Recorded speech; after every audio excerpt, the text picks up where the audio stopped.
Il n'y a pas quelqu'un qu'on dirait, il est seul, il est unique. On est connecté à une mère, à un père, on est connecté à des frères, à une couleur, à une nation, et le monde entier aujourd'hui interconnecté. On parle de ça dans le téléphone. Alors le marketing des réseaux, c'est une science. C'est une science qui naît depuis les origines. Qu'on soit chrétien ou musulman, on dit que une femme a goûté, elle a proposé à son mari, ils ont proposé aux enfants. Donc le bouche à oreille, c'est le fondement du marketing de réseau. Marketing veut dire commerce.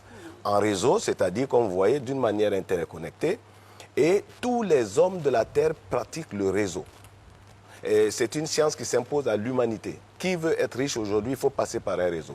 Autrement, tout ce qu'on fait, c'est des activités solitaires. J'ai mon maquis, j'ai ma boîte de nuit, j'ai mon champ, c'est solitaire. Mais comment entrer dans la richesse? Parce que moi, je parle aujourd'hui des milliards. Je veux qu'on sorte des millions, nous, Africains.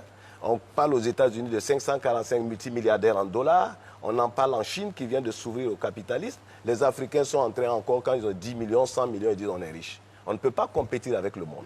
Alors le marketing des réseaux, science de bouche à oreille, est une science par laquelle des hommes essaient de commercialiser et de multiplier les ventes. Je vous donne un exemple très simple. Je vends des bonbons au carrefour de la vie. Et chaque jour, j'ai 2000 francs de bénéfices. Alors, l'intelligence financière, je vais au village et je viens avec 30 de mes frères. Et je leur donne les mêmes quantités de bonbons, je les affecte en divers points de la ville d'Abidjan. Le soir, on fait les comptes. Il va sans dire que ce n'est pas la même vente que lorsque je suis seul. Et c'est le système du marketing des réseaux. Les Africains pratiquaient le marketing des réseaux dans les villages. Tout le monde allait cultiver dans le champ de Yao, une autre fois dans le champ de Kwaku, ainsi de suite. Il n'y avait pas de pauvres. Et la richesse, c'était quoi? C'est la nourriture et les produits, comment on appelle, d'élevage. Tout le monde en avait.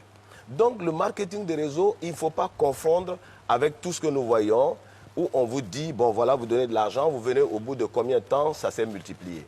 Marketing veut dire commerce. Le premier fondement d'un marketing, il y a un objet, il y a quelque chose à vendre.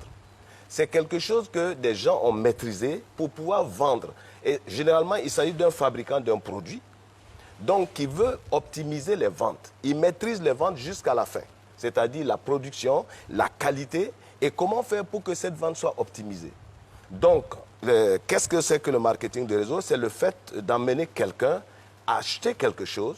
C'est un produit, je ne sais pas moi, de consommation, de santé, etc., des soins.